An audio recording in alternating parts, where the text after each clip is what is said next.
Melayang serendek di atas permatang, merbah berkicau di hujung muara. Pemanis kata, selamat datang, awal bismillah pembuka bicara.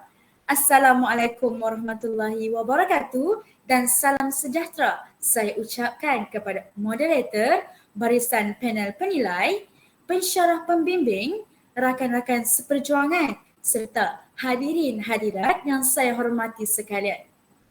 Baiklah, pada hari yang indah ini, izinkan saya untuk memulakan pembentangan showcase kapasiti pedagogi pembelajaran bermakna secara dalam talian. Baiklah, sebelum itu, terlebih dahulu saya memperkenalkan pensyarah pembimbing iaitu Puan Razita binti Haji Omar dan Encik Muhammad Faizul Hafiz bin Abdul Razak. Perbentangan ini terdiri daripada 5 ahli kumpulan iaitu Nurul Syafiqah binti Harun, saya sendiri Nur Aunidaini binti Badrul Hisham, saudari Joanna Jayanti anak perempuan Robert, Muhammad Azraf bin Muhammad Rosli dan saudari Nur Asma Syamimi Izzati binti Muhammad Yusni. Supaya tidak membuang masa, saya mempersilakan saudari Nurul Syafiqah binti Harun untuk mulakan perbentangan KPPB ini. Dipersilakan. Baiklah, terima kasih kepada saudari Auni. Bismillahirrahmanirrahim. Saya akan memulakan pembentangan kami pada hari ini dengan memperlihatkan hasil pembelajaran kursus bagi kedua-dua kursus berikut iaitu BMMB 3183 Fonetik dan Fonologi Bahasa Melayu dan BMMB 3193 Pengantar Kesusasteraan Melayu. Terdapat 3 hasil pembelajaran kursus bagi setiap satu subjek kursus ini. Kita lihat terlebih dahulu HPK bagi kursus BMMB 3183 iaitu HPK yang pertama menganalisis fonem vokal, konsonan, segmental dan suprasegmental bahasa Melayu. HPK yang kedua mengaplikasikan simbol fonetik dan fonem suprasegmental dalam transkripsi dan HPK yang ketiga ialah mengintegrasikan fonetik dan fonologi dalam aktiviti kebahasaan dengan pengujaran dan penyukuan sebutan baku. Kita beralih pula dengan melihat hasil pembelajaran kursus BMMB 3193 iaitu HPK yang pertama, menghuraikan latar belakang kesusasteraan Melayu dan prosa Melayu moden. HPK yang kedua ialah merumuskan pemikiran dalam puisi Melayu tradisional dan moden serta prosa Melayu tradisional. HPK yang terakhir iaitu HPK ketiga ialah mengulas teks sastra moden berdasarkan teori kesusasteraan. Seterusnya, kita akan lihat HPK interdisiplinari di mana bagi BMMB 3193 iaitu fonetik dan fonologi bahasa Melayu, kami memilih HPK ketiga iaitu mengintegrasikan fonetik dan fonologi dalam aktiviti kebahasaan dengan pengujaran dan penyukuan sebutan baku dan digabungkan dengan HPK kedua BMMB 3193 merumuskan pemikiran dalam puisi Melayu tradisional dan moden serta prosa Melayu tradisional bagi membantu pelajar untuk mengintegrasikan fonetik dan fonologi dalam aktiviti kebahasaan dengan pengujaran dan penyukuan sebutan baku. Seterusnya, setelah kita melihat HPK bagi kedua-dua kursus ini, kita akan melihat pula kepada proses merungkai yang terdiri daripada 3 komponen iaitu yang pertama ialah pengetahuan, kemahiran serta kefahaman bagi kedua-dua kursus yang digabungkan ini. Kita lihat terlebih dahulu iaitu pengetahuan. Di dalam pengetahuan, kita dapat merancang penciptaan pantun dengan mengintegrasikan konsep budaya dan teori sosial. Seterusnya, menjalankan persembahan berbalas pantun dengan mempamerkan kepelbagaian sosial budaya. Kita beralih pula kepada kemahiran di mana kemahiran yang dapat diperoleh iaitu menghuraikan, menganalisis, menghasilkan serta membentangkan. Kita pergi kepada kefahaman BMMB 3183 terlebih dahulu. iaitu dapat memupuk kesantunan berbahasa dan memantapkan komunikasi melalui pertandingan berbalas pantun. Kefahaman bagi BMMB 3193 pula iaitu menghayati kehidupan bermasyarakat dan menghargai kehidupan bermasyarakat dan kepelbagaian kaum di Malaysia. Seterusnya, dalam proses merungkai ini, kita pergi kepada yang pertama iaitu menguruskan organisasi pertandingan berbalas pantun. Yang kedua iaitu merancang dan menulis teks pantun berdasarkan tema yang telah ditetapkan, iaitu pada pusingan awal iaitu temanya ialah budi bahasa budaya kita, pusingan separuh akhir iaitu perpaduan dan tema bagi pusingan akhir ialah kebudayaan dan adat Melayu. Yang ketiga ialah latihan pantun. Mengurus pertandingan pantun dengan melaksanakan latihan berbalas pantun yang terdiri daripada latihan, raktai dan pertandingan berbalas pantun. Dan yang terakhir iaitu yang keempat, pertandingan berbalas pantun dilaksanakan di mana pertandingan ini terdiri daripada 11 unit yang menjadikan 11 pasukan yang menyertai pertandingan ini dengan melibatkan kesemua pelajar major Bahasa Melayu Unit X, IPG Kampus Ipoh. Seterusnya, dalam proses merungkai ini kita akan menekankan kepada dua aspek iaitu hasrat pembelajaran dan kriteria kejayaan. Kita pergi terlebih dahulu dengan melihat hasrat pembelajaran. Saya akan belajar tentang fonetik dan fonologi dalam aktiviti kebahasaan dalam pantun. Seterusnya, saya akan menulis teks pantun untuk pendidikan sekolah rendah secara kreatif. Yang ketiga, saya akan menjelaskan kepentingan memahami konsep budaya dan teori sosial kepada guru di dalam bilik darjah. Yang keempat ialah saya akan menjual dan membeli pantun secara berkumpulan. Yang terakhir, saya akan membincangkan aspek, kesan dan implikasi bahasa berbudaya. Kita beralih pula kepada kriteria kejayaan, di mana saya dapat melafazkan pantun dengan pengujaran yang betul, saya dapat menulis teks pantun untuk pendidikan sekolah rendah secara kreatif. Yang ketiga, saya dapat menjelaskan kepentingan memahami konsep budaya dan teori sosial kepada guru dalam bilik darjah. Saya dapat menjual dan membeli pantun secara berkumpulan dan akhir sekali, saya dapat membincangkan aspek, kesan dan implikasi kepelbagaian sosial budaya di Malaysia. Seterusnya,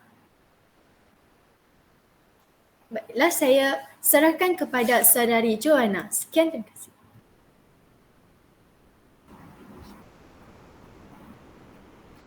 Berikut merupakan model KPPB yang dibentuk hasil daripada proses rangkaian maklumat khusus atau MK.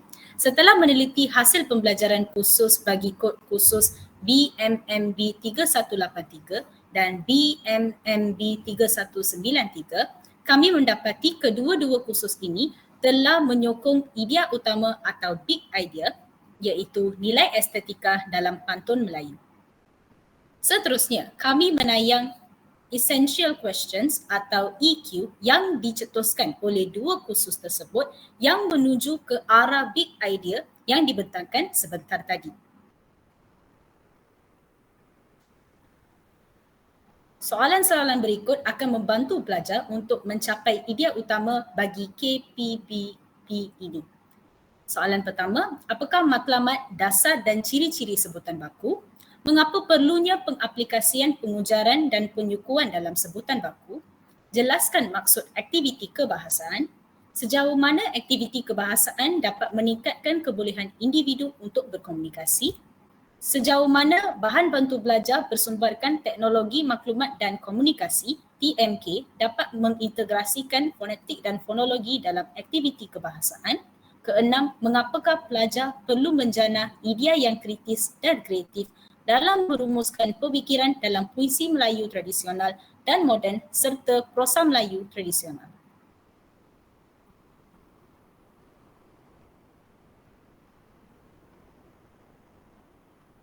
Baiklah, saya akan membentangkan slide backward design ini.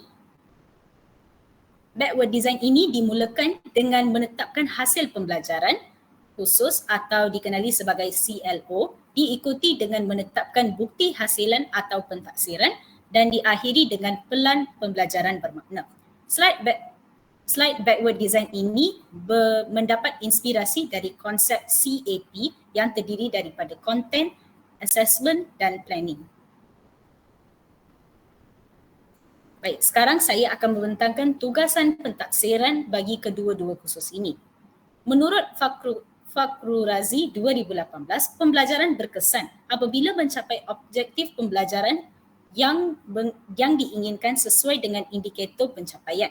Pendidik sebagai pembimbing diharapkan mampu mewujudkan suasana yang kondusif dan membuatkan murid nyaman dalam mengikuti PDP tersebut.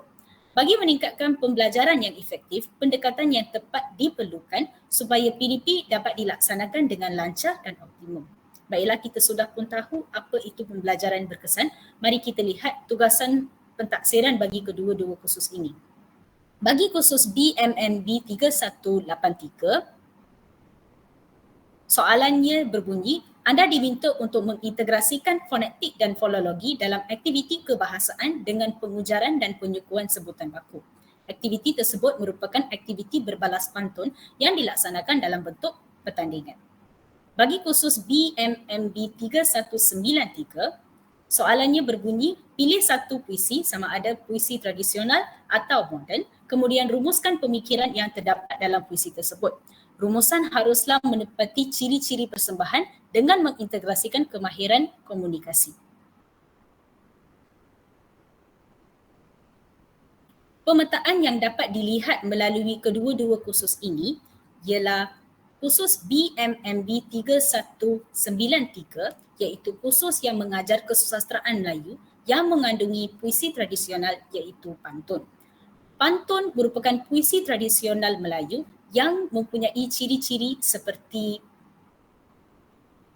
mempunyai 2 baris pembayang dan 2 baris maksud, mempunyai rima akhir terikat iaitu rima AB, berunsurkan alam dan banyak lagi ciri-cirinya.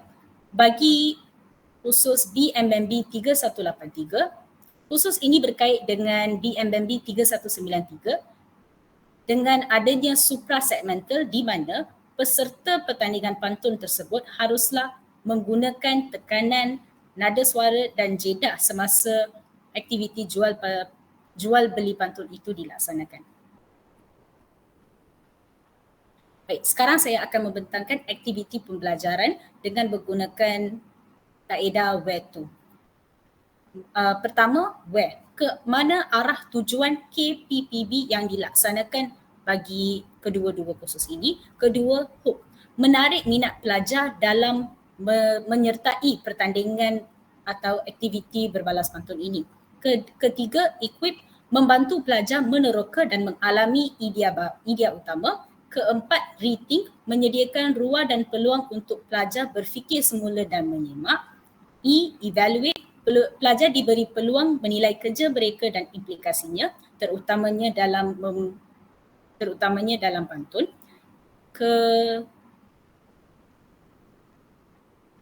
Keenam, tailored iaitu sesuai dengan kepelbagaian kebolehan dan latar belakang pelajar. Dan yang terakhir, organize, melibatkan pelajar secara maksimum dan berkesan. Terdapat empat reka bentuk pembelajaran bermakna yang terdiri daripada amalan pedagogi, rakan pembelajaran, persekitaran pembelajaran dan permanfaatan digital. Sebagai seorang pelajar, amalan pedagogi merupakan pembelajaran berkesan yang boleh digunakan untuk aktiviti KPBB yang dilaksanakan. Pertama, perbincangan dan latihan berbalas pantun dilaksanakan melalui aplikasi Google Meet. Perbincangan secara berkumpulan menggalakkan komunikasi dalam kalangan pelajar untuk mempelajari ilmu pantun.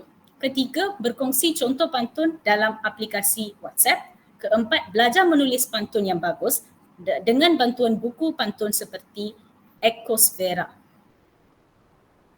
Seterusnya saya akan serahkan kepada saudari Auni untuk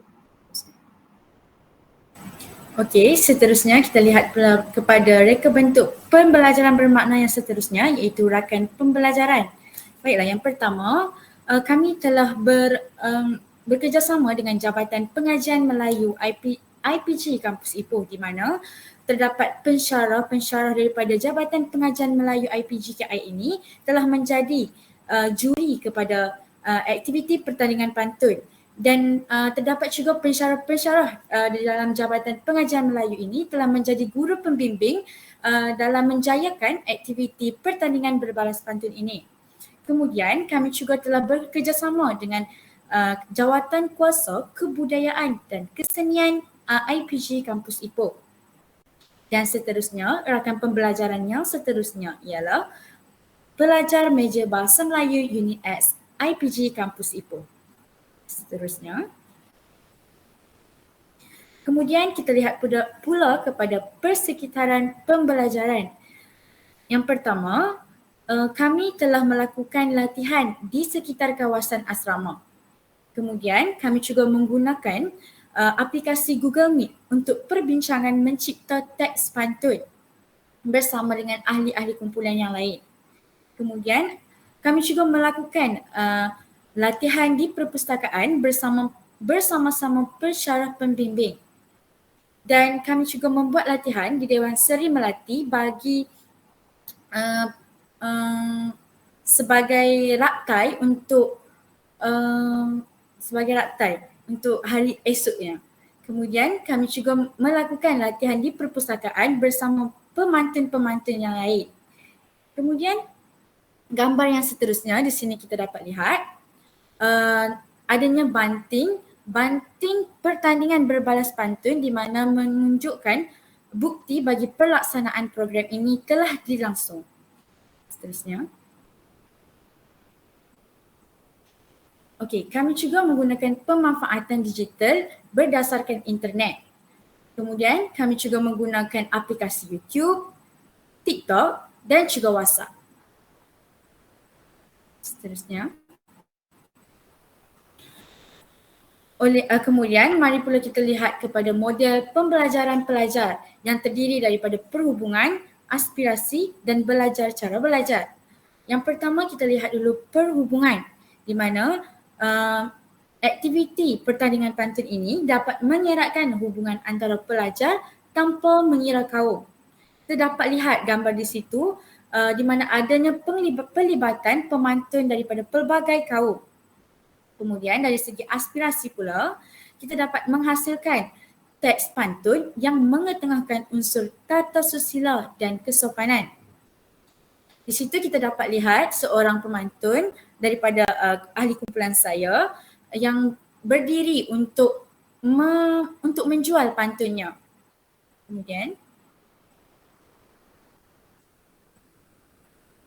Kemudian belajar cara belajar di mana kami mendapatkan maklumat daripada pelbagai sumber antaranya daripada aplikasi YouTube, TikTok dan buku pantun Kurit Kundi Merah Saga. Seterusnya. Okey, sudah pastilah aktiviti pertandingan pantun ini mengetengahkan model 6C iaitu yang pertama ialah karakter, yang kedua ialah citizenship, seterusnya critical thinking, communication, creativity dan akhir sekali ialah collaboration. Seterusnya saya serahkan kepada saudara Azraf.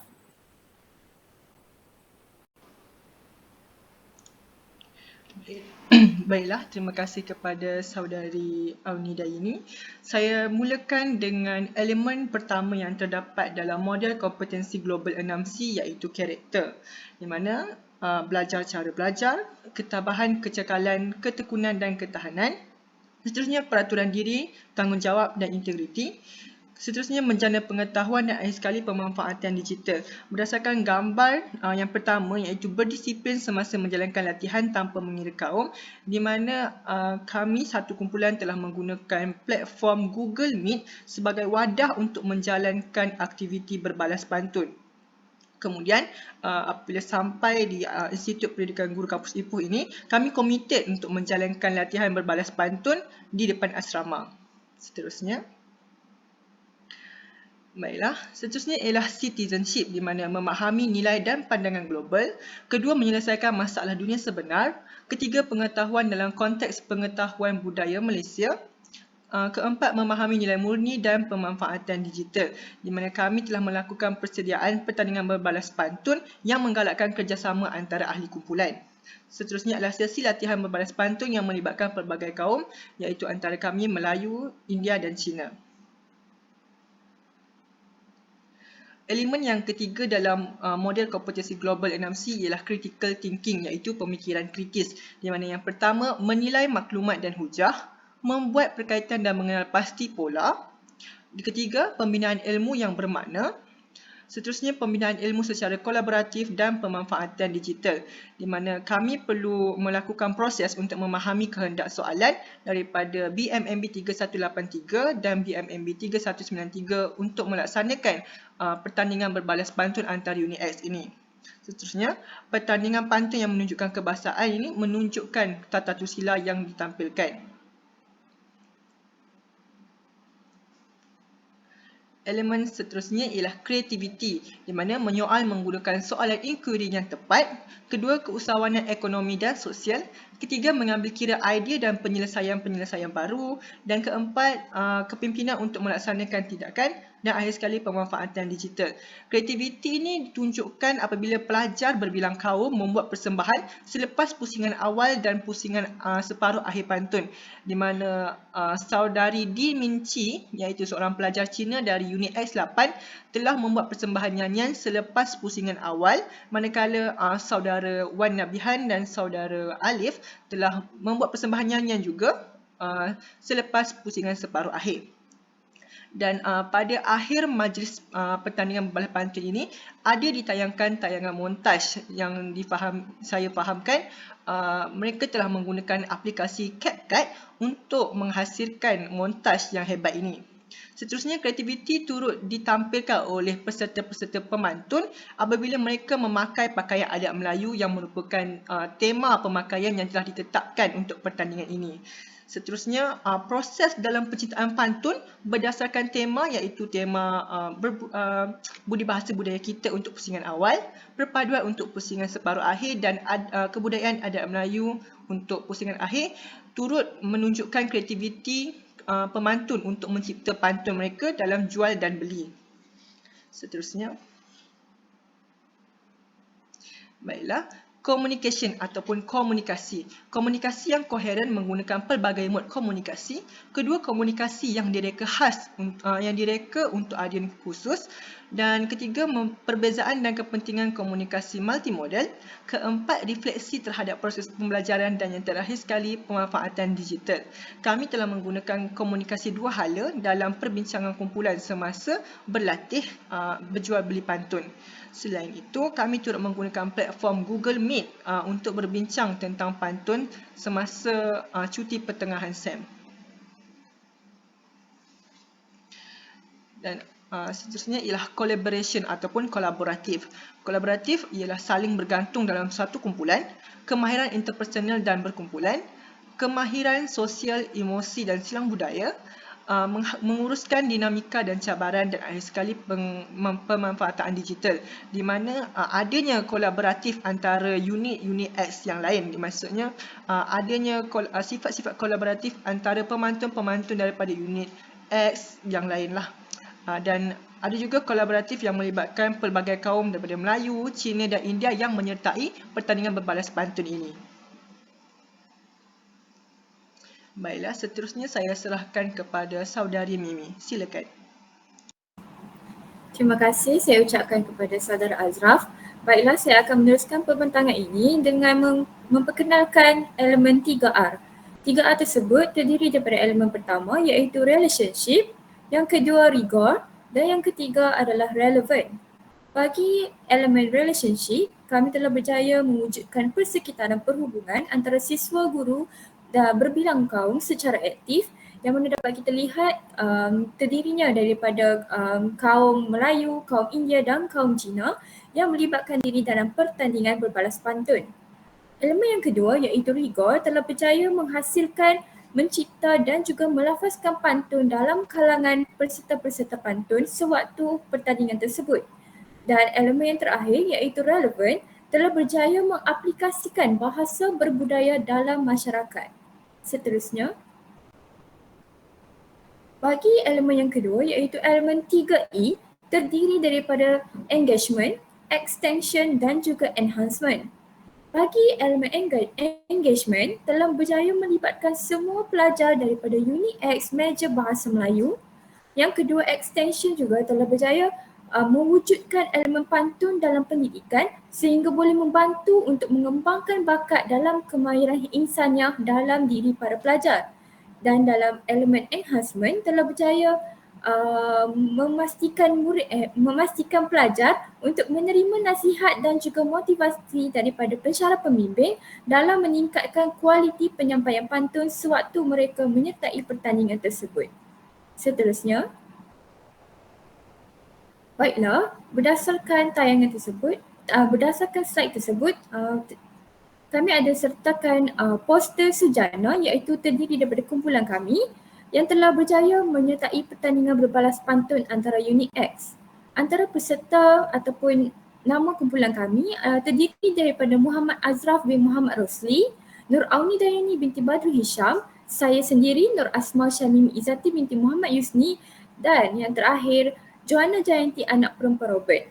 Kami semua daripada unit X6 dan mengambil kursus fonetik dan fonologi BMMB 3183. Kami juga mengambil program PISMP Jun 2022 dan sedang berada di semester 1 tahun 1. Dalam menyempurnakan tugasan pentaksiran berterusan fonetik dan fonologi, kami telah melaksanakan tugasan yang kedua dalam pentaksiran berterusan tersebut yang berbunyi pantun merupakan khazanah seni sastra Melayu yang sangat unik.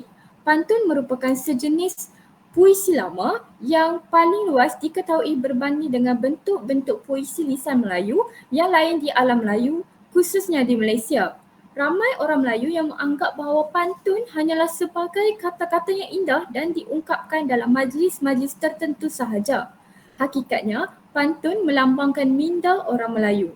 Sehubungan dengan itu, anda diminta untuk mengintegrasikan fonetik dan fonologi dalam aktiviti kebahasaan dengan pengujaran dan penyukuan sebutan baku. Aktiviti tersebut merupakan aktiviti berbalas pantun yang dilaksanakan dalam bentuk pertandingan. Pelaksanaan KPPB Interdisiplinari Pengantar Kesusasteraan Melayu 3193. Tugasan ini berkongsi big idea iaitu nilai estetika dalam pantun Melayu dengan kursus BMMB 3193 Pengantar Kesusasteraan Melayu. Jadi kami kumpulan Sujana telah berjaya menyempurnakan tugasan pentaksiran tersebut dan mendapat tempat kedua dalam pertandingan berbalas pantun antara unit X. Seterusnya, baiklah, hasil yang diharapkan dalam kedua-dua subjek ini iaitu subjek BMMB 3183 fonetik dan fonologi adalah untuk mengintegrasikan fonetik dan fonologi dalam aktiviti kebahasaan dengan pengujaran dan penyukuan sebutan baku. Manakala hasil yang diharapkan bagi subjek pengantar kesusasteraan Melayu BMMB 3193 adalah untuk merumuskan pemikiran dalam puisi Melayu tradisional dan moden serta prosa model tradisional. Hasil yang diharapkan ini dapat kita lihat dalam hasil pembelajaran khusus HPK yang terkandung dalam maklumat khusus dalam kedua-dua subjek ini. Seterusnya adalah kita dapat lihat tentang elemen pengetahuan baharu. Dalam elemen ini, kita dapat lihat berlakunya kesepakatan sesama kaum, iaitu apabila seorang pelajar yang berbangsa Cina yang bernama Deminci dari unit X8 telah mendendangkan lagu Melayu sewaktu aktiviti kebahasaan pertandingan berbalas pantun. Manakala elemen kesepakatan sesama kaum ini juga dapat kita lihat apabila pelajar India telah menyertai pertandingan berbalas pantun dan juga telah mengenakan busana Melayu. Jadi, komunikasi antara sesama kaum ini dapat ditingkatkan melalui aktiviti kebahasaan pertandingan berbalas pantun. Baiklah, setakat ini sahaja perbentangan bagi KPPB untuk subjek fonetik dan fonologi dan pengantar kesusasteraan Melayu. Sekian, terima kasih.